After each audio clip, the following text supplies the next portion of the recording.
Welcome my dear students. AB school નવસારીની online lecture સિરીઝની અંદર હું કેજે ગોસ્વામી તમારું સ્વાગત કરું છું.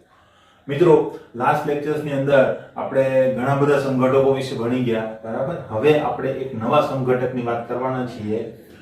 પ્રકાશીય સંઘટકો બીજા નંબરનું છે, બરાબર. હવે બીજા નંબરનું કેવી રીતે, તો એ વસ્તુ હું જો તમને કહી દઉં, બરાબર. તો આપણે શું ભણી રહ્યા છીએ, મેં શરૂઆતમાં એનો ચાર્ટ એક આપેલો હતો, બરાબર. તો આપણે પહેલા સમઘટકતા જોઈ, બરાબર. એની અંદર આપણે બે પર્સન એટલે કે બે પાર્ટીશન પાડેલા હતા બંધ રચનાના આધારે. એમાં પહેલા આપણે જોયું સ્ટ્રક્ચરલ આઇસોમર્સ, બરાબર, બંધારણીય સમઘટકો, અને સ્ટીરિયો આઇસોમર જોયા કે જેને અવકાશીય સમઘટકો આપણે કહીએ છીએ, બરાબર. આની અંદર આપણે 7 પ્રકારો જુદા જુદા જોયા. જો કે ટેક્સ્ટ બુક ની અંદર આપણા એટલા બધા પ્રકારો નથી, 4 જ છે, પણ આપણે 7 પ્રકારો જોયા. એ બધા બંધારણીયની અંદર અવકાશીય સંઘટકોની અંદર આપણી પાસે બે કેટેગરી હતી. એક તો ભૌમિતિક અને બીજું શું છે, પ્રકાશીય. ભૌમિતિકને આપણે શું કહીએ છીએ, જીઆઈ, જીઓમેટ્રિકલ આઇસોમર્સ, અને પ્રકાશીયને આપણે કહીશું ઓઆઈ, ઓપ્ટિકલ આઇસોમર્સ, બરાબર. તો ખબર પડી આપણે કઈ જગ્યાએ છીએ, બરાબર.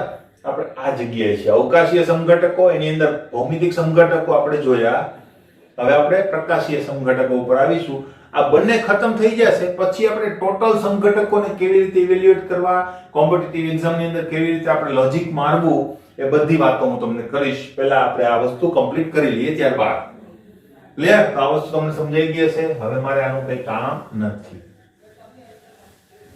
ક્લિયર. હવે આગળ જોઈએ આપણે. પહેલી વાત, પ્રકાશીય સમઘટકો, પ્રકાશને લગતા સમઘટકો છે, બરાબર. એટલે પ્રકાશીય સમઘટકોની જો ઇન્ડિવિડ્યુઅલ ડેફિનેશન હું તમને કહું તો શું થશે, એવા સમઘટકો, સમઘટકોનો મતલબ મિત્રો તમને ખ્યાલ આવી ગયો હશે, અણુસૂત્રો કેવા હશે, સરખા, બરાબર. તો પ્રકાશીય સમઘટકોને કેવી રીતે ડિફાઇન કરાય, બરાબર. તો જે સમઘટકો પ્રકાશ ક્રિયાશીલતાના આધારે અલગ પડતા હોય માત્ર, એને કહેવામાં આવે છે પ્રકાશીય સમઘટકો. ફરીથી કહી દઉં મિત્રો, પ્રકાશ ક્રિયાશીલતાના આધારે અલગ પડતા હોય, બરાબર. હવે પ્રકાશ ક્રિયાશીલતા એટલે શું, તો હેલોજન યુક્ત સંયોજનો જે છે એ ચેપ્ટર ની અંદર તમારે ખાસ આ વસ્તુ ડીપમાં ભણવાની છે, પ્રકાશ ક્રિયાશીલતા, બરાબર. તો એ હેલોજન યુક્ત સંયોજનની અંદર એ ટોપિક આવશે.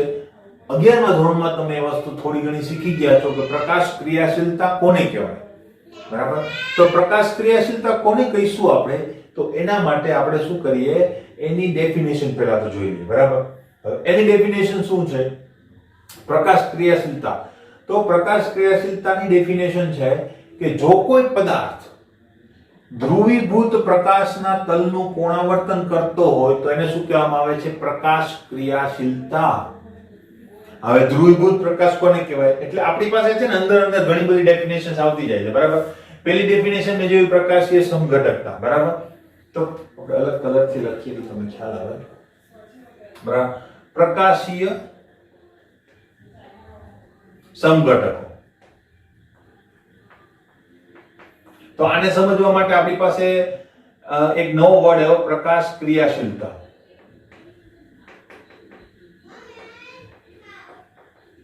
બરાબર. એનો મતલબ શું થયો, શું ડેફિનેશન આપી કે પ્રકાશ ક્રિયાશીલતાના આધારે અલગ પડતા જે સમઘટકો છે એને શું કહેવામાં આવે છે, પ્રકાશીય સમઘટકો. ક્લિયર. તો પ્રકાશ ક્રિયાશીલતા કોને કહેવાય, તો એની ડેફિનેશન આપણે જોઈ.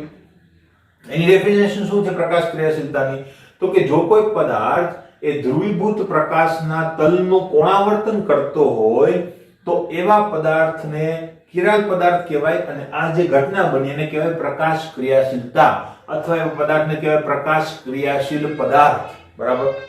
ડેફિનેશન જોઈએ આપણે.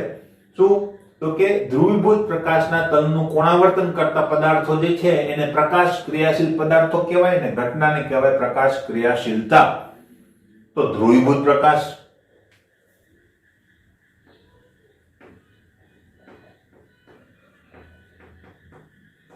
આ એક નવો પાછો શબ્દ આવ્યો આપણી પાસે, બરાબર. ધ્રુવીભૂત પ્રકાશ કોને કહેવાય અને પ્રકાશ ક્રિયાશીલતા કેવી રીતે માપવામાં આવે, તેની બધી વાતો આપણે અગાઉ કરી દીધેલી છે, છતાં પણ હું તમને એ કરું છું એટલે રેફરન્સ મારો ક્લિયર. મને ખબર હોય કે મારો કોઈ વિદ્યાર્થી એવો નથી જેને આટલી વસ્તુ ખબર નથી. જો આજ ના ખબર હોય તો તમે આની ઉપરથી કેવી રીતે આગળ વધવાનું? ક્લિયર? તો ધ્રુવીભૂત પ્રકાશ કોને કહેવાય? તો આપણો જે સાદો પ્રકાશ છે, સાદો પ્રકાશને આપણે વિદ્યુત ચુંબકીય વિકિરણો કહીએ છીએ. એ વિદ્યુત ચુંબકીય વિકિરણોને વિદ્યુત ચુંબકીય વિકિરણો શા માટે કહેવાય? ખ્યાલ છે બધાને? બરાબર. ફિઝિક્સ ની અંદર પણ તમારે ખાસ આવતું હશે કે ભાઈ વિદ્યુત ચુંબકીય વિકિરણોની અંદર બે પ્રકારના વેક્ટર્સ હોય છે અથવા તો બે પ્રકારના ઘટકો હોય છે. એક ચુંબકીય ઘટક ને એક magnetic vector, sorry electrical vector એટલે કે વિદ્યુતીય ઘટક. બરાબર. બંને એકબીજાને કેવા હોય છે? લંબ. આ રીતે. એટલે કોઈ પદાર્થ આગળ વધતો હોય એની જો સામેથી જોઈએ, પ્રકાશની સામેથી જોઈએ તો એની અંદર એક વેક્ટર હશે, એ કેવો હશે? ચુંબકીય. એને E સદિશ કહેવામાં આવે છે અને ચુંબકીય ને H સદિશ કહેવામાં આવે છે અને ઇલેક્ટ્રિકલ જે વેક્ટર છે એને E કહેવામાં આવે છે. તો આ રીતે આગળ વધતો બરાબર. પ્રકાશનું એક કિરણ આ રીતે હશે. બરાબર. હવે તમારી પાસે જે પુંજ છે પ્રકાશનું, એ પુંજ છે પ્રકાશના, એની અંદર તો ઘણા બધા કિરણો હશે.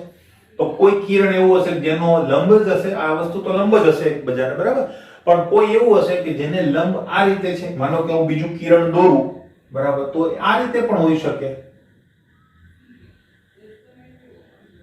તમે જોઈ શકો છો કે છે લંબ, પણ એ બીજું કિરણ જે આપણે પહેલા દોરેલું હતું એના કરતા થોડું જુદું છે. બરાબર.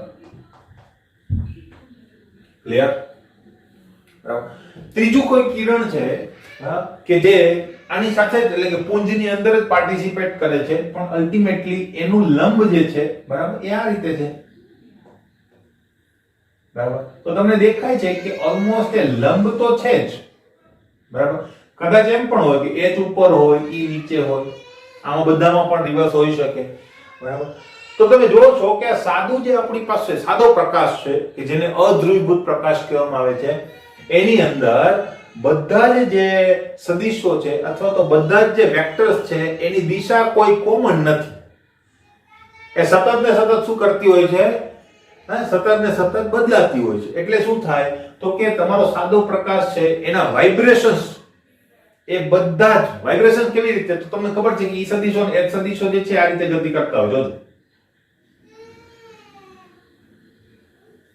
બરાબર. એની સામે H સદિશો જે છે એ પણ ગતિ કરતા હશે, તો હું 3 ડાયમેન્શન ની અંદર હશે કે બહાર હશે. બરાબર. તો હું એને દોરવાની જો કોશિશ કરું માત્ર, તો એ આ રીતે હું દોરી શકું. આ રીતે દોરી શકાય આ પ્રોપોગેશન લાઈન. બરાબર. અંદાજો થોડો ઘણો તમને આવી શકે, બાકી 3 ડાયમેન્શન આકૃતિ છે એટલે દોરવી તો મુશ્કેલ. તો આને કહેવાય વાઇબ્રેશન્સ. આ એક પોઈન્ટ એવો છે કે જ્યાં બંને કેવા થતા હશે? 0. એટલે અલ્ટિમેટલી એનું જે પ્રોપોગેશન છે આ રીતે થતું હશે. E સદિશ આ રીતે જતો હોય તો H સદિશ આ રીતે જતો હોય. બરાબર. એટલે બંને આવી રીતે જતા હશે. આવી રીતે. ક્લિયર? સાઈડમાંથી તમે જુઓ તો આવી રીતે. ક્લિયર? તો એક વસ્તુ તમને ખ્યાલ આવી ગયો કે પ્રોપોગેશન કેવી રીતે થાય છે અને આ વાઇબ્રેશનની વાત થાય છે. આંદોલન જે થતા હશે એ વાઇબ્રેશનની વાત થાય. તો સાદા અધ્રુવીભૂત પ્રકાશની અંદર વાઇબ્રેશન્સ બધી દિશામાં હોય છે. જો તો છે કે નહીં? બરાબર. પરંતુ ધ્રુવીભૂત પ્રકાશ છે, ધ્રુવીભૂત પ્રકાશ કેવી રીતે મળે એને આપણે વાત કરીએ. બરાબર. ધ્રુવીભૂત પ્રકાશ જે છે એ કેવી રીતે મળશે આપણને, તો એની આપણે વાત કરીએ. આ સાદો પ્રકાશ છે, મગજમાં રાખજો. બરાબર. હવે આવો સાદો પ્રકાશ જે છે એટલા માટે આપણે એને આ રીતે મેન્શન કરીએ છીએ. બરાબર. એને જ્યારે સિમ્બોલિક રીતે દર્શાવવો હોય અધ્રુવીભૂત પ્રકાશને, ત્યારે આપણે છે ને આ રીતે દર્શાવી દઈએ. આ રીતે. ખબર પડી કે આપણી આકૃતિ આવી કેમ હોય છે અધ્રુવીભૂત પ્રકાશની? પહેલાના લીધે. ક્લિયર? હવે આવા પ્રકાશને જ્યારે કોઈ પર્ટિક્યુલર ડિવાઇસમાંથી પસાર કરો, બરાબર, જેને કહેવામાં આવે છે ધ્રુવીભુવન કરતા, બરાબર, અધ્રુવીભૂત પ્રકાશમાંથી ધ્રુવીભૂત કરશે. બરાબર. હવે એવું કોણ હોય? તો ક્વાર્ટઝ. બરાબર. ક્વાર્ટઝ ક્રિસ્ટલ જે છે એ પણ અધ્રુવીભૂત પ્રકાશમાંથી ધ્રુવીભૂત પ્રકાશ બનાવી શકે છે. ટુર્મેલિન પ્લેટ છે, બરાબર, કે જેનો ઉપયોગ પણ કરવામાં આવે છે. તો બીજા ઘણા બધા એવા છે સિન્થેટિક પદાર્થો પણ છે કે જે આ પ્રકારનું કામ કરી શકે છે. એ શું કરશે? એની અંદરથી બધા જ કિરણોને પસાર થવા દેતા નથી. બરાબર. માનો કે વાઇબ્રેશન આમ પણ છે, આમ પણ છે, આમ પણ છે. બરાબર. તો આ એવા પ્રકારનો પદાર્થ છે, એટલે કે એવા પ્રકારની ડિવાઇસ છે કે જેની અંદરથી તમે અધ્રુવીભૂત પ્રકાશને પસાર કરશો ને તો બીજા બધા બીજા બધા જે કિરણો છે કેન્સલ આઉટ થઈ જશે, એટલે આ બધા કોઈ નહીં રહે, બરાબર. બધા શું થઈ જશે? એબ્ઝોર્બ થઈ જશે. કોઈ એક જ દિશાના વાઇબ્રેશન્સ ને શું કરશે? પસાર થવા દેશે, બરાબર. તો એ વાઇબ્રેશન ને પસાર કરશે એટલે કે આ ટર્મેલિન પ્લેટમાંથી એને પસાર કરીશું એટલે આપણી પાસે જે પ્રકાશ આવશે એની અંદર વાઇબ્રેશન્સ એક જ દિશામાં હશે, એટલે એને સિમ્બોલિક રીતે આ રીતે દર્શાવવામાં આવે છે, સિમ્બોલિક રીતે, બરાબર. ક્લિયર? એની અંદર લંબ કિરણ પણ હશે પણ અલ્ટિમેટલી આપણે દર્શાવતા નથી સિમ્બોલની અંદર.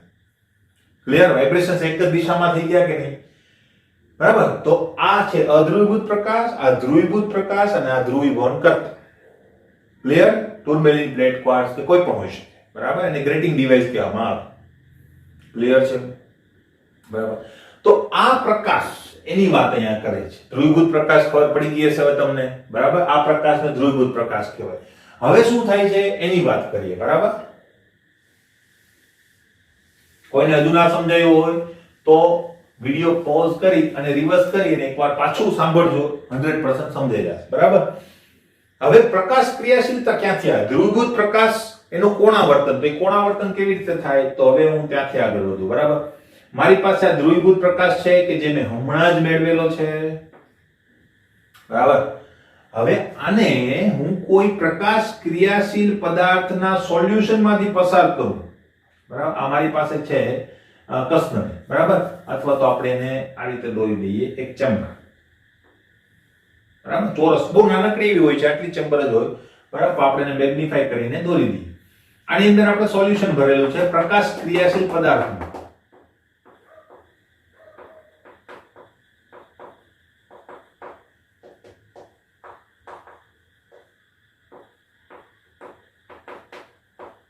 બસ, બરાબર. તો આને તમે આમાંથી પસાર કરશો એટલે આ ધ્રુવીભૂત પ્રકાશના તલનું કોણાવર્તન થશે. તલનું કોણાવર્તન એટલે માનો કે વાઇબ્રેશન આ રીતે છે તો પ્રકાશ ક્રિયાશીલ પદાર્થના સોલ્યુશનમાંથી આ પ્રકાશ પસાર થશે એટલે એના તલનું કોણાવર્તન થઈ જશે. આ રીતે હશે લંબ જ પણ આ રીતે કોણાવર્તન થઈ જશે, બરાબર. હવે એ કોણાવર્તન થાય એને પ્રકાશ ક્રિયાશીલતા કહેવાય. કોણાવર્તન બે જગ્યાએ થઈ શકે, એટલે કે બે રીતે થઈ શકે, કાં તો ડાબી બાજુ કાં તો જમણી બાજુ, બરાબર. ડાબી બાજુ કોણાવર્તન થાય તો એને L સમઘટક કહેવાય, જમણી બાજુ કોણાવર્તન થાય તો એને D સમઘટક કહેવાય. મળશે કોઈ એક જ, બે સાથે નહીં હોય, બરાબર છે. તો માનો કે આને આમાંથી પસાર કરું ને માનો કે આ D સમઘટક છે, જમણી બાજુ કોણાવર્તન કરે છે, તો મને જે નવો પ્રકાશ મળશે, બરાબર, ટ્રાન્સમિટ થઈને એ મને આ રીતે મળશે. તો કોણાવર્તન કઈ બાજુ તરફ થયું? જમણી બાજુ, બરાબર. એટલે આને D સમઘટક કહેવાય. ક્લિયર? ડેક્સ્ટ્રો રોટેટર કહેવાય, જમણી બાજુ, જમણી રી, બરાબર, અથવા તો ડેક્સ્ટ્રો.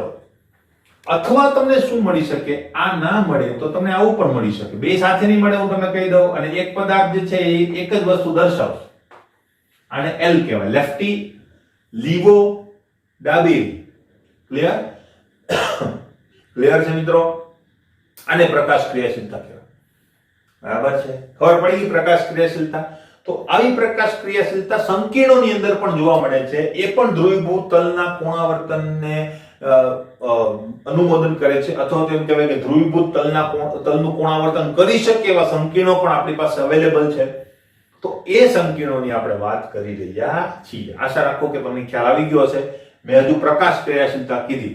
હવે આ ફિનોમિનન આપણે ઓર્ગેનિક ની અંદર ખાસ ભણીશું. મેં કીધું હેલોજન યુક્ત સંયોજનોની અંદર, પણ અલ્ટિમેટલી સંકીર્ણોની અંદર પણ આ પ્રકારની સમઘટકતા અને આ પ્રકારની ક્રિયાશીલતા જોવા મળે છે. તો કેવી રીતે એની વાત આપણે અહીંયા કરીશું. ક્લિયર? તો હવે આ બધી વસ્તુ કાઢી નાખો, તમને આખો બેઝ જે છે એ ક્લિયર થઈ ગયો હશે, બરાબર.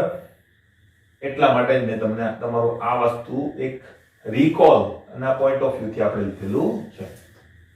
ક્લિયર? હવે જોઈએ તો ખબર પડી ગઈ, બરાબર. હવે આગળ વધીએ જો આપણે તો પ્રકાશ ક્રિયાશીલ સમઘટકો. હવે ત્યાંથી આગળ વધીએ સંકીર્ણોની અંદર. કેટલાક પદાર્થો ધ્રુવીભૂત પ્રકાશના તલનું કોણાવર્તન કરે છે. આવા પદાર્થોને પ્રકાશ ક્રિયાશીલ પદાર્થો કહે છે. ખ્યાલ આવી ગયો હશે? તથા આ ઘટનાને પ્રકાશ ક્રિયાશીલતા કહે છે. ખ્યાલ આવી ગયો? આપણે આખી કથા કરી દીધી છે, બરાબર. સંવર્ગ સંયોજનો પણ આ પ્રકારની સમઘટકતા દર્શાવે છે.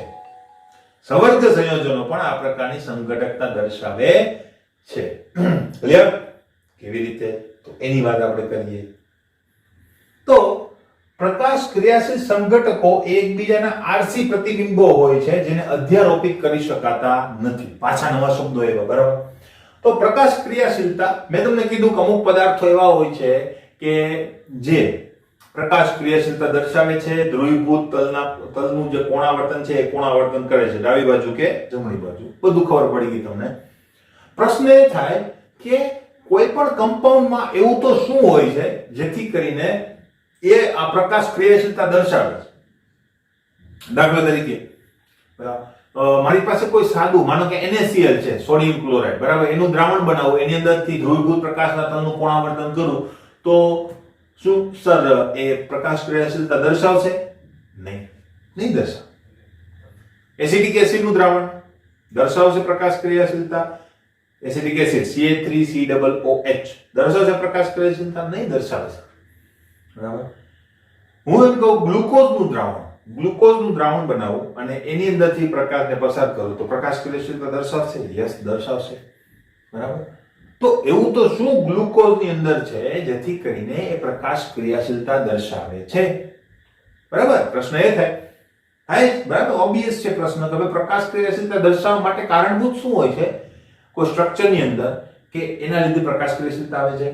તો એના ઘણા બધા કારણો છે. એ કારણ ખાસ અગત્યનું છે ઓપ્ટિકલ આઇસોમરને સમજવા માટે. પહેલી વાર હું તમને કહી દઉં, બરાબર, કે પ્રકાશ ક્રિયાશીલ પદાર્થો એકબીજાના આરસી પ્રતિબિંબો હોય છે. શું હોય છે? આરસી પ્રતિબિંબો. આરસી પ્રતિબિંબોનો મતલબ મિરર ઇમેજ. આરસી મિરર પ્રતિબિંબ ઇમેજ, બરાબર?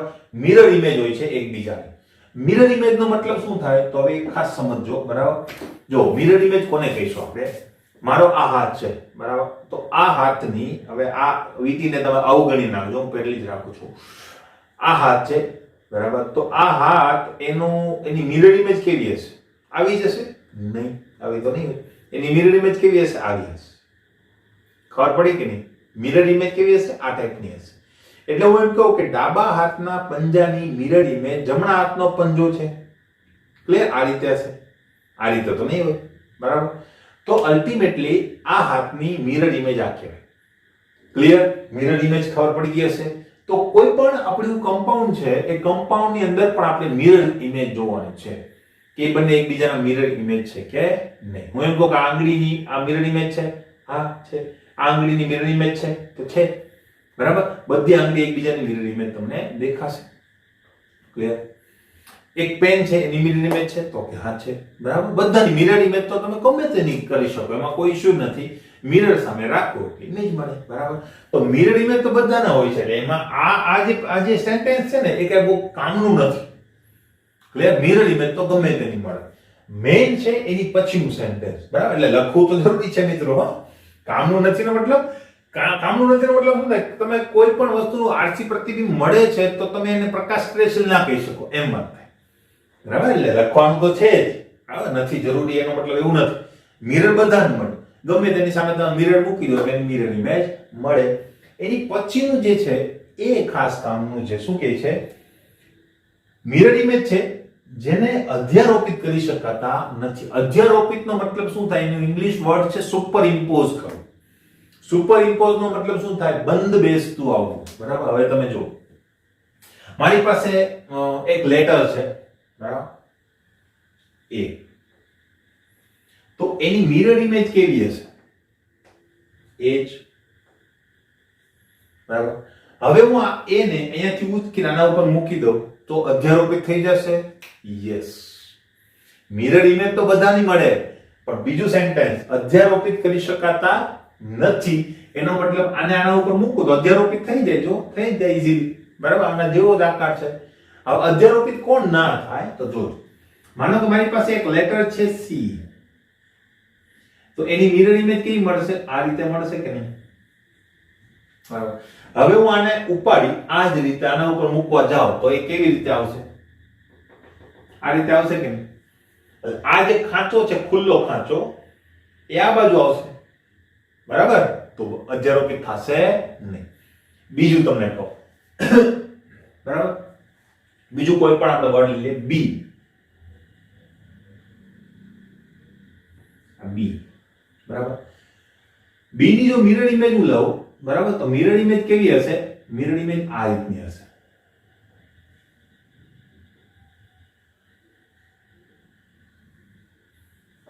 ખ્યાલ આવ્યો? હવે હું જો આને ઉચકી આના ઉપર મૂકવા જાઉં તો નહીં જ આવે, કારણ કે આ જે ગોળાઈ વાળો ભાગ છે આ બાજુ આવશે. ખબર પડે છે કે નહીં? આને ઉચકી આના ઉપર મૂકી દેવાનું છે. તો હું એમ કહી શકું કે અધ્યારોપિત થાય છે. એ ઉપર લખી નાખું.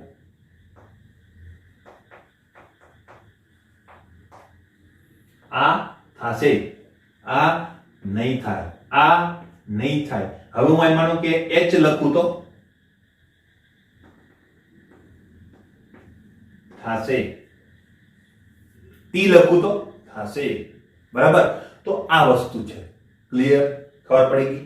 હવે જો તો હું શું કહી શકું? માનો કે આ બધા કમ્પાઉન્ડ્સ હોય તો કમ્પાઉન્ડમાં એમ કહી શકું કે આના પ્રકાશ ક્રિયાશીલતા મળશે તો કે હા. આની પ્રકાશ ક્રિયાશીલતા એ OI લખું છું, OI. ઓપ્ટિકલ આઇસોમરિઝમ મળશે આની અંદર તો કે નહીં, કારણ કે અધ્યારોપિત કરી શકાય છે. આપણી વ્યાખ્યા શું છે? અધ્યારોપિત કરી શકાતા નથી. આની અંદર પ્રકાશ ક્રિયાશીલતા મળશે? યસ. આની અંદર પ્રકાશ ક્રિયાશીલતા મળશે? યસ. આની અંદર પ્રકાશ ક્રિયાશીલતા મળશે? નહીં. ક્લિયર? બરાબર.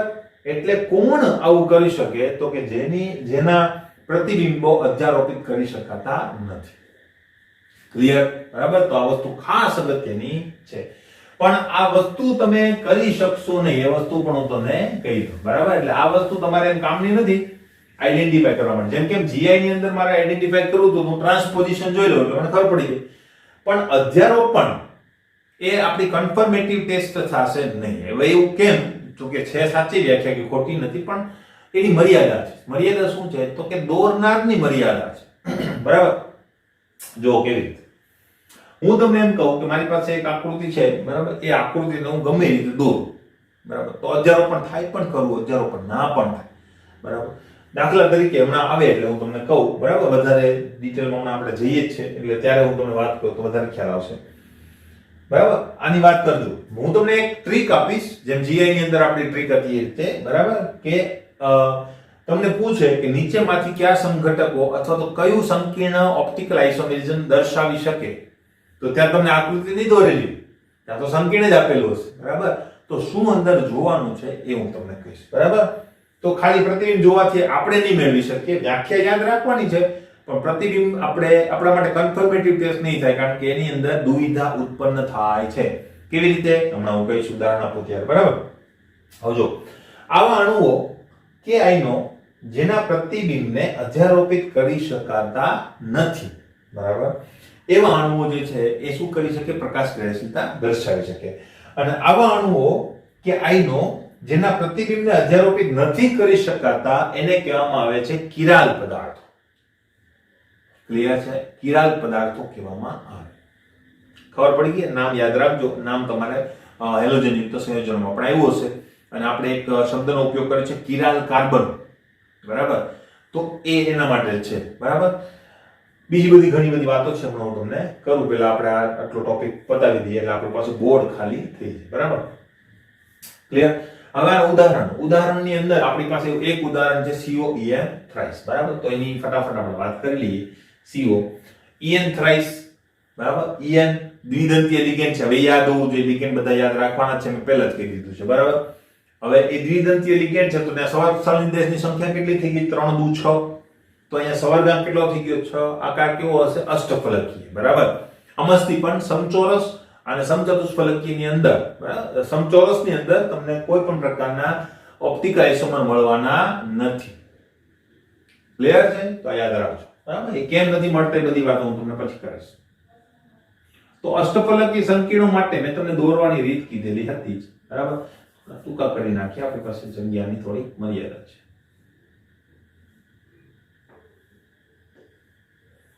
પહેલા આ જો દોરતા શીખજો, કોઈ વળાંકવાળા બોન્ડ બનાવી દેશે નહીં. બરાબર. ક્લિયર? તો પહેલા દોરતા શીખજો. પહેલા આ રીતે કરી નાખવાનું. બરાબર. બધા સીધા બોન્ડ, અષ્ટફલકીય રચના તમને ખ્યાલ છે. હવે દોરતા આવડી જવું જોઈએ. બરાબર. હવે હું શું કરું છું? EN મૂકીશ. બરાબર. EN ક્યાં મૂકીશ? હું અહીંયા મૂકી દઉં. જો EN આ રીતે કરવાનું. EN આ રીતે કરવાનું. EN દોરતા શીખજો, નહીં આવડે નહીં તો. પ્રેક્ટિસ કરવી પડશે. બરાબર. હવે એનું મિરર ઇમેજ કેવી થશે? તો હવે તમને બનાવતા આવડી જાય કે નહીં મિરર ઇમેજ? બરાબર. હવે ઘણા શું કરે છે જોજો, આ જોઈ અને આ ટાઈપનું બનાવે. કેવી રીતે તો જોજો. હા, આની વાત કરું છું અહીંયા.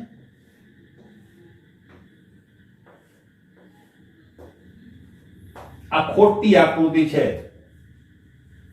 આવી આકૃતિ ચાલે નહીં. ક્લિયર? આમાં ક્યાં તમને અષ્ટફલક કોઈ જગ્યાએ દેખાય? કઈ આકાર ગોળાઈ વાળા બોન બનાવેલા છે, તો હું આવું બનાવવા ના પડે. આવી આકૃતિ અહીંયા આવી જોઈએ નહીં. મેં દોરવાની ટ્રીક તમને કીધી, બરાબર? એ જ રીતે દોરવાનું છે. આવી ગોળાઈ વાળી આકૃતિ હશે પછી માર્ક્સ કપાઈ જશે તો મને નહીં કહેતા. ક્લિયર? કારણ કે આકૃતિ જ મહત્વની છે. જો એક આ થઈ ગયું. હવે હું કેવી રીતે પાછું દોરું છું જોજો.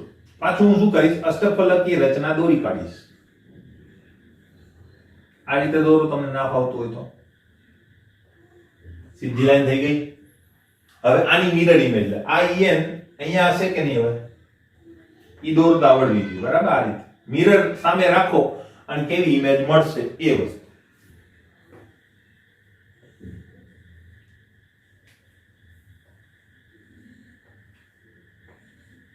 આ થઈ ગયું કે નહીં? બરાબર છે. બરાબર. તો હવે હું આને ઉચકી અને આની ઉપર મૂકું, સુપર ઇમ્પોઝ કરું, અધ્યારોપિત કરું. જોજો મારો હાથ જે છે આ મિરર ઇમેજ છે. અધ્યારોપિત કેવી રીતે કરવાનું છે જોજો. બરાબર? આ મિરર ઇમેજને ઉચકી અને આના ઉપર મૂકીશ. ક્લિયર? આ મિરર ઇમેજ છે અને ઉચકી અને આના ઉપર મૂકીશ. આને સુપર ઇમ્પોઝ કર્યું કહેવાય. બરાબર? હવે આ સુપર ઇમ્પોઝ જો હું કરું તો તમે દેખાય છે કે અંગૂઠા ઉપર આવતો નથી. જો એનો મતલબ મારા હાથની મિરર ઇમેજ એકબીજા ઉપર સુપર ઇમ્પોઝ થતી નથી. ખબર પડી? બરાબર. તો અહીંયા શું કરવાનું છે? આ સ્ટ્રક્ચર મૂકી આની ઉપર મૂકો તો નહીં થાય. આ વસ્તુ અહીંયા આવી જશે, આ વસ્તુ અહીંયા આવી જશે અને આ વસ્તુ અહીંયા આવી જશે. સુપર ઇમ્પોઝ થવાના નથી. એટલે આ ઓપ્ટિકલ આઇસોમેરિઝમ દર્શાવી શકે છે. ક્લિયર? કારણ કે વ્યાખ્યાનું પાલન થાય છે. એક તો મિરર ઇમેજ છે અને સુપર ઇમ્પોઝ થતી નથી. ક્લિયર? બરાબર. હવે હું તમને કહી દઉં, બરાબર, કે અલ્ટિમેટલી ખાલી આકૃતિ દોરવાથી કોઈ કન્ફર્મેશન થતું નથી. કેમ નથી થતું તો જોજો. બરાબર? એટલે આકૃતિ દોરો ને મિરર ઇમેજ તમને દેખાય તો એવું કોઈ કન્ફર્મેશન થતું નથી. શા માટે તો જોજો. હવે જો હું આ જ આકૃતિ, આ તો જો આ કમ્પાઉન્ડ જે છે એની મિરર ઇમેજ મળે છે, સુપર ઇમ્પોઝ થતી નથી. હું હમણાં એક એવા પ્રકારની આકૃતિ દોરું જેથી કરીને સુપર ઇમ્પોઝ થવા માટે. બરાબર? કેવી રીતે તો જોજો.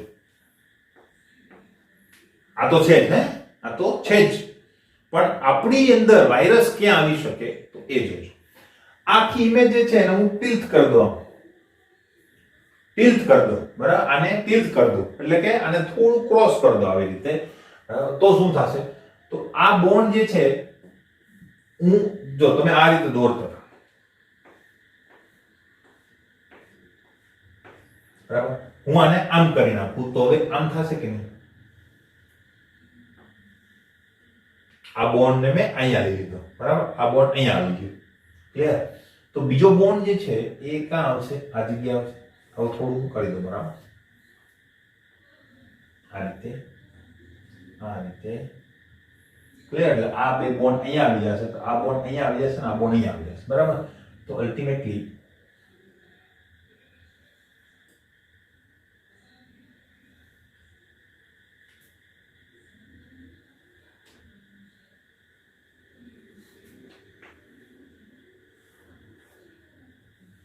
લો બસ દેખાય છે તમને? દેખાય છે? હવે ટિલ્ટ કરી દીધી. બરાબર? બધા બોન્ડ સરખા જ છે એટલે તમે એક બોન્ડ ટિલ્ટ કરો, તમને એવું લાગતું હોય તમે 90 ડિગ્રી ઉપરનું ઘુમાવ આપી દો. બરાબર?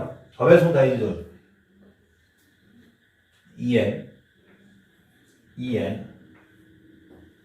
en આકૃતિ સાચી જ છે, કોઈ વાંધો નથી. ખાલી મેં શું કર્યું છે ને ટિલ્ટ કર્યું. બરાબર? એક એંગલ સુધી 90 ડિગ્રી આમ તો આપણે શું કરેલું છે? ટિલ્ટ કરેલું છે. ક્લિયર? હવે આની જો મિરર ઇમેજ બનાવો તો જોજો. હું ફટાફટ બનાવી દઉં છું. બરાબર? અથવા તો તમને કહી દો આ આપણો એક્સિયલ બોન્ડ, આ એની અંદર જે આપણો બોન્ડ હતો તે, આ બીજો બોન્ડ હતો તે, અને અહીંયાથી EI.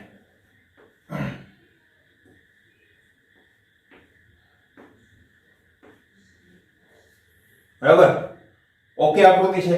હવે હું આને ઉચકીને ઉપર મૂકું તો સુપર ઇમ્પોઝ થવા માંડશે. જો તમે થાય છે કે નહીં? થઈ ગયો? ખબર પડી વાયરસ ક્યાં છે, બગ ક્યાં છે? ખબર પડી? તો આ બગ છે.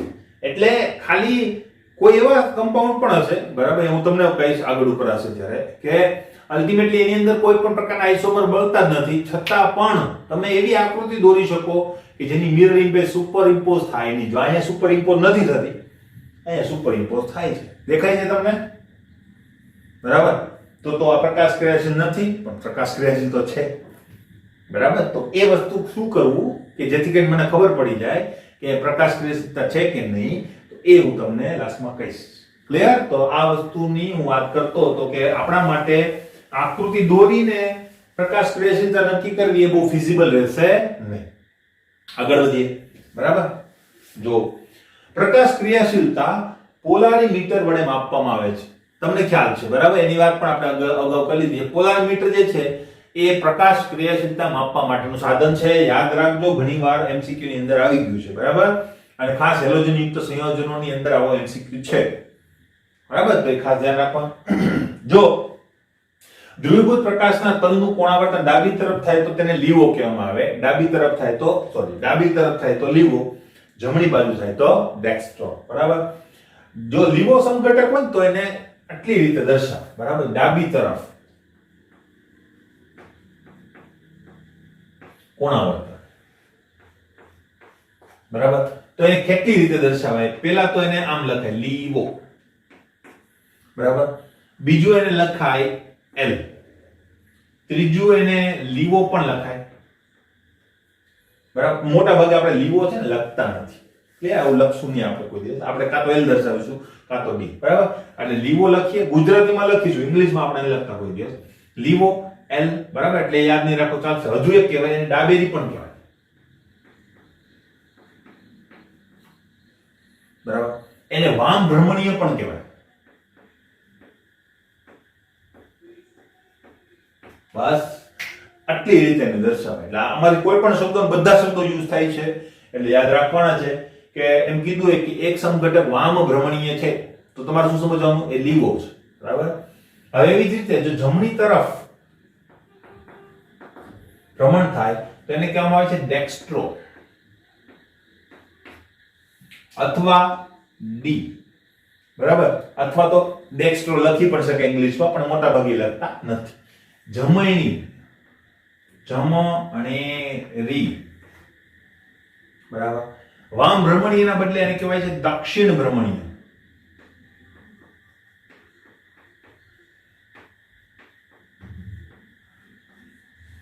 ક્લિયર? આટલી રીતે ડેક્સ્ટ્રોને દર્શાવે. ક્લિયર થઈ ગઈ? હવે આગળ વધીએ. બરાબર,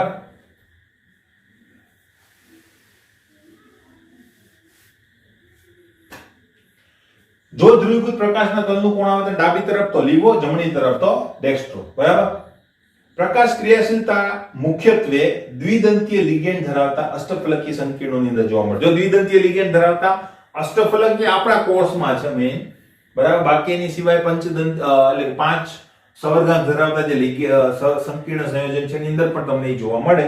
બરાબર, એટલે મેં કૌંસમાં લખ્યું છે, બીજું કોઈ કારણ નથી. બરાબર, તો દ્વિદંતીય લિગેન્ડ ધરાવતા જે સંકીર્ણો છે એની અંદર જોવા મળે. બરાબર, તો હવે જોજો પહેલી વાત, સમચતુષ્ફલકીય લિગેન્ડ જે છે એની અંદર જોવા મળે. હા, બરાબર, જો 4 લિગેન્ડ જુદા હોય ત્યારે આ સમઘટકતા ત્યાં જોવા મળે. બરાબર, એટલે OI દર્શાવશે કોણ? સમચતુષ્ફલકીય સંકીર્ણો. પછી તો સમચતુષ્ફલકીયમાં જોવા મળી શકે. બરાબર, પછી બીજું કોક શેમાં જોવા મળે તો એની વાત આપણે જો કરીએ તો સમચોરસ. ક્યારેય નહીં સમચોરસની અંદર પ્રકાશ ક્રિયાશીલતા જોવા મળતી નથી. શા માટે? હમણાં જસ્ટ કહું તમને. બરાબર, અને બીજું છે અષ્ટફલકીય, એમાં તો જોવા મળે. બરાબર, હમણાં જ આપણે વાત કરી. ક્લિયર? આ બધી વસ્તુ તમારા એક કોષ્ટકની અંદર આવી જશે તો એ હું તમને છેલ્લે કહીશ, કારણ કે તમારા મગજમાં બધી સમઘટકતા કમ્પ્લીટ થઈ જાય ત્યાર પછી એનું મારે કામ થશે. ક્લિયર? આટલી વસ્તુ ખબર પડી ગઈ. હવે હજુ આપણી ટ્રીક તો આવી નથી, બરાબર? હવે આની પછી આપણે એક પોઈન્ટ જોઈ લઈએ કે ભાઈ પ્રકાશ ક્રિયાશીલતાનું કારણ શું? તો કારણ આપણે જોયું, બરાબર, કે અલ્ટિમેટલી મિરર ઇમેજ. તો મિરર ઇમેજ એ આપણને તો ખબર નથી, બરાબર, પણ મિરર ઇમેજ થી શું થાય? તો ફિઝિકલ વસ્તુ છે, બરાબર. તો આનું કારણ છે એ સ્ટ્રક્ચરલ અસમતા, બરાબર, બંધારણીય અસમતા. અસમતાને એસિમેટ્રી કહેવામાં આવે છે. તો સ્ટ્રક્ચરલ એસિમેટ્રી એ પ્રકાશ ક્રિયાશીલતાનું કારણ છે. સ્ટ્રક્ચરલ એસિમેટ્રીનો મતલબ એમાં કોઈ સિમેટ્રી હાજર હોતી નથી. સિમેટ્રી, બરાબર, કોને કહેવાય? હવે આપણે છે ને 3 પ્રકારની સિમેટ્રી ખાસ અગત્યની હોય છે, પણ 3 પ્રકારમાંથી આપણા સિલેબસની અંદર અને આપણા કોમ્પિટિટિવ એક્ઝામની અંદર પણ ઇવન આપણે 2 જ સિમેટ્રી ખાસ જોવાની છે, બરાબર. 3 સિમેટ્રી હોય છે. એક સિમેટ્રી હોય છે પોઈન્ટ, એટલે કે બિંદુની સિમેટ્રી હોય છે, સેન્ટર ઓફ સિમેટ્રી જેને કહેવામાં આવે છે. એક પ્લેન ઓફ સિમેટ્રી આવે છે, સમતલની સિમેટ્રી આવે. અને ત્રીજી કે જે તમારે કામની નથી એ છે અલ્ટરનેટિંગ એક્સિસ ઓફ સિમેટ્રી, બરાબર. એ તમારે કામની નથી એટલે આપણે એનો ઉલ્લેખ નહીં કરીએ. એટલે 2 સિમેટ્રી ખાસ અગત્યની છે સિમેટ્રી, બરાબર. કઈ? એક તો બિંદુની સિમેટ્રી અથવા તો બિંદુની આસપાસ સમતા, બરાબર, અસમતા ગમે તે હોઈ શકે. અને બીજું છે સમતલ ની આસપાસ, અથવા ઘણા તલ પણ લખે, તલની સિમેટ્રી, સમતલની સિમેટ્રી. તો આ વસ્તુ જેમાં ના હોય એને કહેવાય અસમ પદાર્થ. કેવી રીતે? જો હવે સમચોરસ સંકીર્ણો કોઈ પણ પ્રકારની અસમતા દર્શાવતા નથી. એનું કારણ શું છે? તો જોજો.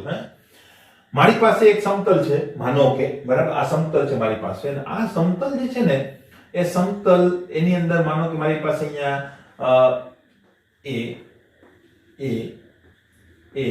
અને એ નામના ગ્રુપ્સ છે, બરાબર. તો તમે જો આની અંદર બિંદુની સિમેટ્રી છે. પહેલા હું આની વાત કરું. બિંદુની સિમેટ્રી એની ડેફિનેશન શું છે? કોઈ એવું બિંદુ કે જેની આસપાસ સિમેટ્રી હોય. તો જો આ બિંદુથી જેટલા અંતરે તમે આ બાજુ જાઓ તો તમને એક ગ્રુપ મળે છે એ. આ બિંદુથી એટલા જ અંતરે જો પાછળની તરફ જાઓ તો પણ તમને શું મળે છે? એ. એનો મતલબ સિમેટ્રી છે આ લાઈન ઉપર, બરાબર. બધી બાજુ હોવી જોઈએ, કોઈ પણ એક જગ્યાએ પણ નહીં હોય તો સિમેટ્રી નહીં કહેવાય, બરાબર. અહીંયા પણ છે, અહીંયા પણ છે, તો એમ કહેવાય કે આ બિંદુની આસપાસ સિમેટ્રી છે એટલે બિંદુની સિમેટ્રી હાજર. જો માનો કે હું અહીંયા બી મૂકી દે તો બિંદુની સિમેટ્રી કેવી થઈ જાય? ગેરહાજર. કારણ કે અહીંયા મળે છે, અહીંયા મળતું નથી. બધી બાજુ સિમેટ્રી હોવી જોઈએ. ક્લિયર? બરાબર. એટલે આ સિમેટ્રી છે અત્યારે આપણે માનીએ, બરાબર, આ કમ્પાઉન્ડ માટે. સમતલની સિમેટ્રી. સમતલની સિમેટ્રીમાં શું હોય કે એવું કોઈ સમતલ મળે છે આમાં, આવું સમતલ કે જેમાં એટલે એક વચ્ચેથી જો આપણે આખા પદાર્થને કાપી નાખીએ તો એના 2 ભાગ પડે, એ બંને એકબીજા જેવા છે કે નહીં? હું જો આ ભાગ ને આ ભાગ કહું તો 2 એકબીજા જેવા જ મળશે કે નહીં? સમતલની સિમેટ્રી છે, બરાબર. ખબર પડી? હવે સમતલની સિમેટ્રી છે ને ઘણી બધી રીતે ઇવેલ્યુએટ થઈ શકે. એક આમ, બરાબર, એક આમ, બરાબર, અને એક માનો કે આ સમતલ છે, માનો કે આ સમતલ છે, બરાબર. તો એ સમતલને હું આ રીતે પણ કાપી શકું કે નહીં? આમ આડું આવી રીતે, આ રીતે આપણે કાપી નાખીએ સમતલ, બરાબર. આ રીતે 2 ભાગ કરી શકીએ આ રીતે, બરાબર. તો કેટલી રીતે આપણે કાપી શકીએ? સમતલ કેટલા જોઈ શકીએ? બરાબર. તો આઈડિયલ સમતલ આપણે 3 જ જોતા હોઈએ છીએ, 1, 2 and 3, બરાબર. પણ હજુ છે કે જેને મોસ્ટલી આપણે બહુ ટચ નહીં કરીએ તે, બરાબર. એક છે, એક, આ 2, જોજો, આમ જોજો, આ 1, પછી આ 2, બરાબર, અને આ મેં કીધું તે 3 વચ્ચેથી, બરાબર, 3. હવે 4 ક્રોસ અને આ 5 ક્રોસ, બરાબર. તો આ રીતે આપણે જોતા હોઈએ છીએ. તો હું તમને કહું સમચોરસ છે એમાં હું કદાચ હવે જો સમતલની સિમેટ્રીમાં શું હોય? તમે બધા સમતલ જો 1, 2, 3, 4 કોઈ પણ એક સમતલ મળે.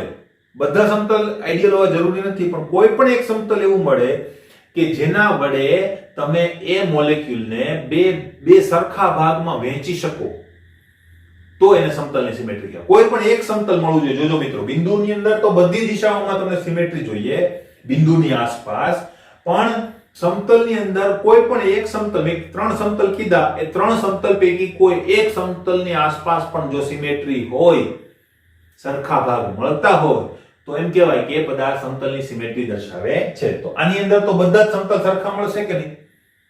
બરાબર, તો આની અંદર તો સમતલની સિમેટ્રી છે. ક્લિયર? યસ. હવે ખાસ જોજો, હવે ખાસ જોજો, યાદ રાખજો, મગજ અહીંયા રાખજો. બિંદુની સિમેટ્રી ગેરહાજર, મેં હમણાં જસ્ટ કીધું. બરાબર. સમતલની સિમેટ્રી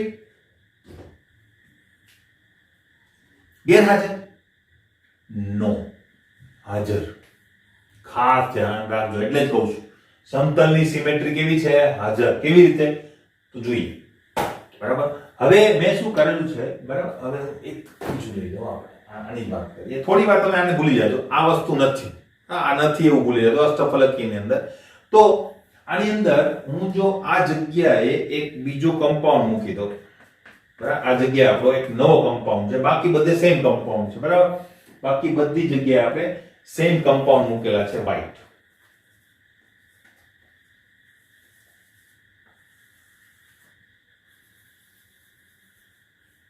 બરાબર, બધી જગ્યાએ સેમ કમ્પાઉન્ડ મૂકેલા. આ ત્રણ કેવા છે? સેમ. આને ભૂલી જાજો, આ નથી અત્યારે. બરાબર, અષ્ટફલકીની અંદર આપણે જોઈએ છે, પણ અલ્ટિમેટલી આપણે સમચોરસ રચના જોઈએ છે, અષ્ટફલકી રચના જોતા નથી. એક અલગ છે, આ રીતે છે, બાકી બધા સેમ. ક્લિયર? તો હું આમ કાપું, એટલે કે આમ કટ મારું, બરાબર, તો સરખા બે ભાગ થાય છે? નહીં. આમાં જો અહીંયા બી છે, અહીંયા બી નથી. ક્લિયર? હું આમ ભાગ પાડું તો સરખા ભાગ થાય છે? નહીં. કેમ? તો કે અહીંયા બી છે, નથી. બરાબર, મેં કીધું આ ભાગનો આપણે ઉપયોગ કરવાના નથી, એટલે આ વસ્તુ આપણે કઈ કામની નથી અત્યારે. ક્લિયર? જ્યારે જરૂર પડશે ત્યારે હું કહીશ. અત્યારે 3 જ, 1 2 and 3. આ વચ્ચેથી જો હું કાપી નાખું તો અડધું સમતલ નીચે ને અડધું સમતલ ઉપર, એનો મતલબ આ બી જે છે એ અડધું નીચે આવશે, અડધું ક્યાં આવશે? ઉપર. તો સેમ થઈ ગયું કે નહીં? અડધું બી નીચે, અડધું બી ઉપર, અડધો એ નીચે, અડધો એ ઉપર. સેમ વસ્તુ આના માટે પણ. તો સમચોરસ સંકીર્ણોની અંદર હંમેશા સિમેટ્રી હાજર હોય છે. એનું કારણ શું? તો કે એ સમતલીય છે, એટલે એનું આ ભાગ જે છે, એટલે આ રીતે જો તમે એને એના બે ભાગ કરો, મિરર ઇમેજ બનાવો અથવા તો એને કાપો, બરાબર, સમતલ વડે, કોઈ એવું સમતલ કે જે તમારા આ સમતલીય ચોરસની વચ્ચેથી આરપાર થઈ જાય, તો તમને હંમેશા સમતલીય ચોરસની અંદર બે એવા ભાગ મળશે કે જે સરખા. એટલે સમતલીય ચોરસ સંકીર્ણો છે એ પ્રકાશ ક્રિયાશીલતા દર્શાવતા નથી, કારણ કે એમાં હંમેશા સિમેટ્રી હાજર હોય છે. ખબર પડી? બરાબર છે? ક્લિયર? ખ્યાલ આવી ગયો છે? બરાબર, આગળ ઉપર પણ આપણે એની પ્રેક્ટિસ કરવાની છે. ક્લિયર? એટલે સમચોરસ સંકીર્ણો એટલા માટે પ્રકાશ ક્રિયાશીલતા દર્શાવતા નથી. ખબર પડી ગઈ? બરાબર. હવે અષ્ટફલકી સંકીર્ણોમાં શું? તો અષ્ટફલકી સંકીર્ણોની અંદર પણ એ જ વસ્તુ આપણે કરવાની છે દર વખતે. બરાબર, અને આપણે જોવાનું કે એની અંદર સમતલની સિમેટ્રી છે કે નહીં. આપણે છે ને બિંદુની સિમેટ્રી પણ બહુ રેર કેસની અંદર આપણે એને કન્સિડર કરીશું, બાકી હંમેશા સમતલની સિમેટ્રી જ આપણે જોવાના છે. બરાબર, પણ બિંદુની સિમેટ્રી ક્યાં ઉપયોગમાં આવશે? બરાબર, એટલે આપણે બંને મગજમાં રાખીશું, બિંદુ અને સમતલ. પણ આપણે જોઈશું શું? સમતલ, ખાલી સમતલ. બરાબર, એટલે જો તમને કોઈ મોલેક્યુલ આપેલો હોય, બરાબર, અને તમને એમ કહે કે ભાઈ આની અંદર સમતલની સિમેટ્રી છે કે નહીં, તો તમે બનાવી શકો. હવે જોજો હા મિત્રો, તમને હું એમ કહું કે બરાબર બી એ સમતલીય ચોરસ, સમચોરસ, બરાબર, અને આની મિરર ઇમેજ તમે જો બનાવો તો આ થશે કે સુપર ઇમ્પોઝ કરવા જાવ તો બી એ ના સ્થાને આવશે, એ આના સ્થાને આવશે, તો મિરર ઇમેજ બને છે. મિરર ઇમેજ છે એ તો બને જ હંમેશા, સુપર ઇમ્પોઝ થતી નથી. તો તમે શું કહી દો? પ્રકાશ ક્રિયાશીલતા છે. પણ ખરેખર તો આમાં પ્રકાશ ક્રિયાશીલતા હોય જ નહીં. ખબર પડી? એટલે મિરર ઇમેજ બનાવવી એ સેકન્ડરી વસ્તુ છે, એનાથી કોઈ કન્ફર્મેશન આપણને મળતું નથી. શા માટે નથી દર્શાવતા પ્રકાશ ક્રિયાશીલતા? હવે તમને ખ્યાલ આવી ગયો હશે એમાં કઈ સિમેટ્રી હાજર છે? સમતલની સિમેટ્રી હાજર છે. ક્લિયર? ખબર પડી ગઈ? એટલે આપણે હંમેશા સિમેટ્રી જોવાની છે અને એમાં કઈ સિમેટ્રી ખાસ જોઈશું આપણે? સમતલની સિમેટ્રી. બાકી બીજી બધી વસ્તુ આપણે અવગણવાના છીએ. ક્લિયર? હવે બીજું ઉદાહરણ હું તમને આપું છું આના જેવું. બરાબર? મેં કીધું ને આણ્વીય અસમતા એ ખાસ અગત્યની છે પ્રકાશ ક્રિયાશીલતા માટે. તો એની અંદર મોસ્ટ આઈએમપી એક ક્વેશ્ચન પૂછાય છે તમને. બરાબર? એક ઉદાહરણ છે એના માટે. બરાબર? એક ઉદાહરણ હું તમને આપું છું. PT En twice Cl2 +2. આ એક ઉદાહરણ છે આપણી પાસે. હવે આ ઉદાહરણ તમને ઘણી બધી વાર પૂછાય છે. પ્રકાશ ક્રિયાશીલતા દર્શાવે તો ભાઈ એના ઘણા બધા વિકલ્પો છે. બરાબર? તો ખાસ ધ્યાન રાખજો. હવે પહેલી વાત કે હું તમને એમ કહું કે આ પ્રકાશ ક્રિયાશીલતા દર્શાવે તો તમારે સીધું જ કહી દેવાનું છે હા દર્શાવે. ખબર પડે છે? પણ જો હું તમને એમ કહું કે હવે જો આના જીઓમેટ્રિકલ આઇસોમર કેટલા થાય? 2. બરાબર? 2 જીઓમેટ્રિકલ આઇસોમર. કેમ મને ખબર પડી ગઈ? તો મને એક વસ્તુ ખબર પડી કે આ કયા પ્રકારનો સંકીર્ણ છે. તો કે M En ને બદલે સિમેટ્રિકલ દ્વિદંતીય લિગેન્ડ એ લખું 2 અને A2 પ્રકારનો છે કે નહીં? તો આના માટે આપણે GI લખ્યા હતા, યાદ કરો. બરાબર? કા સિસ અને ટ્રાન્સ. બરાબર? તો જો ખબર પડી છે ને આના 2 GI છે, સિસ અને ટ્રાન્સ. બરાબર? તો હવે જો હું એમ લખું કે આની અંદર સિસ PT En twice Cl2 most IMP છે મિત્રો. હા, યાદ રાખજો, ખાસ ધ્યાન રાખજો. અને આની અંદર જો વીજભાર છે તો વીજભારને છે ને આ રીતે દર્શાવો. આ રીતે દર્શાવો, નહીં તો ખોટું પડશે. બરાબર? તો મેં તો સમજાવવા માટે નથી દર્શાવેલું. ક્લિયર? હવે અહીંયા છે +n ના બદલે વીજભાર ને હોય છે +2. તો આ દર્શાવી દીધું. બરાબર? અને ટ્રાન્સ તમને આ રીતે ઓપ્શન્સ આપેલા હશે. મોસ્ટ આઈએમપી કેટલી બધી વાર પૂછાયેલું છે. બરાબર? તમને પૂછે કે ભાઈ નીચેના ઓપ્શનમાંથી કયું પ્રકાશ ક્રિયાશીલતા દર્શાવશે? તમને એક આપેલો સિસ, ટ્રાન્સ, કોમ્પ્લેક્સ છે. બરાબર? તો હું તમને એમ કહું કે ટ્રાન્સ સંઘટક દર્શાવતું નથી, સિસ સંઘટક દર્શાવે છે. ક્લિયર? બરાબર? તો આ વસ્તુ ખાસ અગત્યની છે. બરાબર? જો તમને જનરલ કીધું હોય તો હા પાડી દેવાની, કારણ કે આની અંદર 2 વસ્તુ છે. 2 વસ્તુમાંથી એક વસ્તુ દર્શાવે છે એટલે દર્શાવે છે. પણ જો તમને પર્ટિક્યુલર કીધું હોય સિસ અને ટ્રાન્સ, તો તમારે કહેવાનું ટ્રાન્સ નથી દર્શાવતું, સિસ દર્શાવે છે. હવે એવું શા માટે? બરાબર? તો એવું શા માટે? તો એવું એ માટે, પેલા બંને GI હું દોરી દઉં, જોજો. બરાબર? આપણે ખુલ્લું દોરીએ સ્ટ્રક્ચર, સોરી.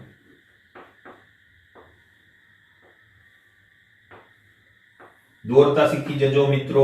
આની અંદર પ્રેક્ટિસની જરૂર છે, પછી તમે મુશ્કેલીમાં મુકાશો.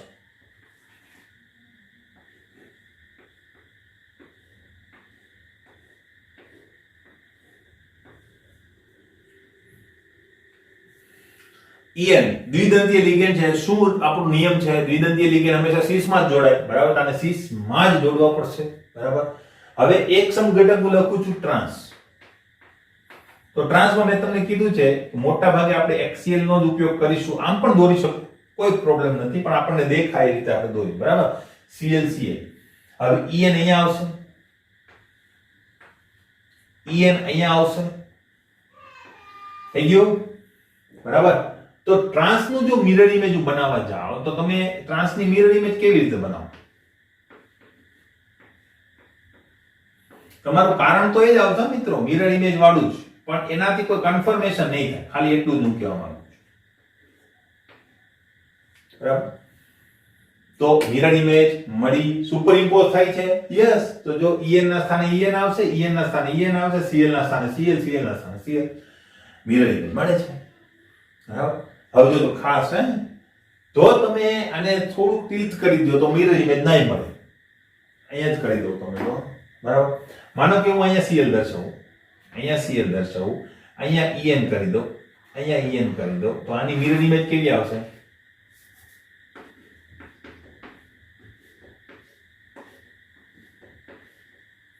અહીંયા Cl આવશે, અહીંયા Cl આવશે, અહીંયા En આવશે, અહીંયા En આવશે. મિરર ઇમેજ મળી ગઈ. સેમ ટુ સેમ કમ્પાઉન્ડ, ખાલી ટિલ્ટ કર્યું. હવે આને સુપરઇમ્પોઝ કરવા જાવ નહીં થાય, કારણ કે આ Cl જે છે En ના સ્થાને આવશે, આ Cl જે છે આ En ના સ્થાને આવશે. બરાબર, સુપરઇમ્પોઝ થશે નહીં. તમે કહી દેશો પ્રકાશ ક્રિયાશીલ છે સર, પ્રકાશ ક્રિયાશીલ નથી. ક્લિયર? એટલે આકૃતિ દોરી, આકૃતિ સેકન્ડરી વસ્તુ. બરાબર, એટલે પછી દોરી દેવાની. માનો કે તમને ખબર પડી કે પ્રકાશ ક્રિયાશીલ નથી, તો એવી આકૃતિ દોરવાની જેથી કરીને પ્રકાશ ક્રિયાશીલતા મિરર ઇમેજ જે છે સુપરઇમ્પોઝ થતી. બરાબર, તો હવે સીસ ની આપણે દોરીએ. બરાબર, આપણી મેથડ રેગ્યુલર જ છે, આ તો જસ્ટ મેં તમને કીધું. બરાબર, સીસ માટે આપણે શું કરીએ છીએ, કોઈ પણ એક જગ્યાએ શું કરી દઈએ છીએ, Cl મૂકી દઈએ છીએ નજીક નજીક. તમે અહીંયા પણ મૂકી શકો, તમે અહીંયા પણ મૂકી શકો, તમે અહીંયા પણ મૂકી શકો, તમારી મરજી. બરાબર, આપણે સાદી રીતે અને એક સહેલી રીતે લખો. થઈ ગયું? આની મિરર ઇમેજ કેવી થશે? આ ટાઈપની થશે.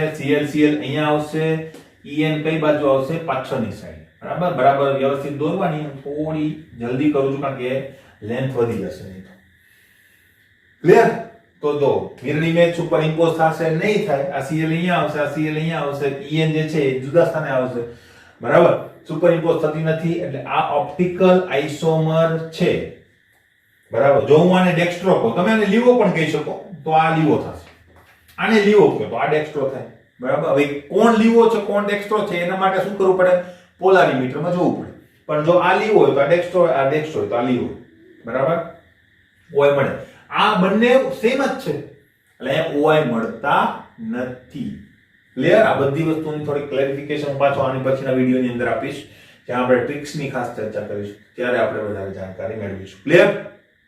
બરાબર, તો ખ્યાલ આવ્યો? બરાબર, સીસ છે, ટ્રાન્સ નથી, ઓપ્ટિકલ આઇસોમર. બરાબર, ક્લિયર? બરાબર, તો આ મોસ્ટ આઈએમપી ક્વેશ્ચન છે. મોસ્ટ આઈએમપી નો મતલબ શું થાય? આનો આ જ ક્વેશ્ચન ના પૂછે, આની બદલે કોઈ બીજું સંકીર્ણ પણ હોય, પણ હોય કેવા પ્રકારનું? A2 પ્રકારનું. ક્લિયર? બરાબર, હવે તમને હું એમ કહી દઉં, બરાબર, કે ભાઈ આની અંદર શા માટે છે અને આની અંદર શા માટે નથી. તો જો આની અંદર તમે આના બે ભાગ કરી શકો કે નહીં. અહીંથી હું જો માનો કે એક આડી લાઈન આપણે જો દોરીએ આ રીતે, મિરર અથવા સમતલ, બે ભાગ થઈ ગયા. બંને ભાગ સેમ છે કે નહીં? જો બરાબર, બે સરખા ભાગ કરી શકાય. યસ, તો આની અંદર સમતલની સિમેટ્રી છે, બિંદુની સિમેટ્રી પણ છે, પણ આપણે એને જોતા નથી. સમતલની સિમેટ્રી જ આપણે મુખ્યત્વે જોતા હોઈએ છીએ. આ બિંદુ છે તો એની આસપાસ સિમેટ્રી છે કે નહીં? છે. બરાબર, તો આ તો એકદમ સિમેટ્રિક મોલેક્યુલ છે. પ્રકાશ ક્રિયાશીલતા દર્શાવશે નહીં. પ્રકાશ ક્રિયાશીલતા માટે અસમ મોલેક્યુલ હોવું જોઈએ. અસમ કેવી રીતે ખબર પડશે? સિમેટ્રી દ્વારા. બરાબર, હવે આની અંદર જો હું બે ભાગ કરી દઉં, બરાબર, તો મને સિમેટ્રી મળે છે? હા, મળે છે. મળે છે કે નહીં? બરાબર, મળે છે. હા, મળે છે. પણ આ મળતી નથી. શા માટે? તો કે આ જે બોન્ડ છે ને એ આખા જુદી પ્રકારના હશે. બરાબર, તો આ ખાસ ધ્યાન રાખજો. આનો સૌથી વધારે પ્રશ્ન મારી પાસે આવેલો હતો. બરાબર, તો હું તમને કહી દઉં. જોજો હવે Cl ક્યાં છે પેલા તો. બરાબર, તો એ જોજો. Cl અહીંયા છે. બરાબર, રેડ અને આ રેડ જે છે ને એ Cl છે. બરાબર, આ વ્હાઈટ ને થોડીક વાર અવગણી ગયું. બરાબર, તો આ રેડ અને રેડ જે છે ને એ Cl છે આ રીતે. બરાબર, તમે અહીંથી કાપ્યું તમે કહી દીધું કે મળે છે. બરાબર, અલ્ટિમેટલી નથી મળતી. કેમ? તો જોજો ખાસ. બરાબર, નહીં તો આમાં તમે સેન્ટર ઓફ સિમેટ્રીમાં ઘણું બધું શીખવાનું છે. બરાબર, તમને દેખ આ મળી ગઈ, ઓકે, પણ નથી મળતી. કેમ? Cl ના બે ભાગ થઈ જશે, એક Cl ઉપર એક Cl નીચે. બરાબર, પણ અહીંયા તમે જોશો આ Cl ના બે ભાગ થઈ ગયા. બરાબર, આ રીતે આપણે કાપવાના છે. પણ આ જે એક En છે એ કેવી રીતે લાગેલું છે? બરાબર, તો એ જોજો. હવે આ રીતની આપણી આકૃતિ છે. બરાબર, આ આકૃતિનું આમ કરી દો. હવે Cl સમતલ ઉપર છે. બરાબર, આ જગ્યાએ Cl છે, આપણે આવી રીતે રાખીએ, તમને દેખાય. બરાબર, આ રીતે Cl ઉપર છે. બરાબર, આ Cl અહીંયા એક સમતલનો. બરાબર, આ આપણો એક Cl બોન્ડ થયો. બરાબર, અને આ જે છે એ બોન્ડ બંને આની સાથે થયેલા હશે. બરાબર, તો જો આમાં શું હશે? આ બોન્ડ એક આમ છે આ રીતે, અને આ બોન્ડ છે આ રીતે છે. ખબર પડે છે કે નહીં? બરાબર. તો હવે આના માટે હું શું કરી શકું? હા, યસ. જો આ બોન્ડ આ રીતે છે અહીંયા, ડાયડેન્ટલ લિગેન્ડ ચશ્મા જસ્ટ ખાલી લીધેલા છે, બરાબર, આ રીતે. ક્લિયર? આ Cl તો ખબર પડી ગઈ. હવે એક બંધ અહીંયા છે ને એક બંધ અહીંયા છે, અહીંયા અને અહીંયા. તો એ ડાયડેન્ટલ લિગેન્ડ આ રીતે હશે, ખબર પડી? બરાબર. અને બીજો લિગેન્ડ ક્યાં હશે? જોજો, હા, જોજો. તમે કાપો છો અહીંયાથી વચ્ચે જ, બરાબર. તો બીજો લિગેન્ડ ક્યાં હશે? અહીંયા હશે, ખબર પડી? તો એક અહીંયા છે, એક અહીંયા છે.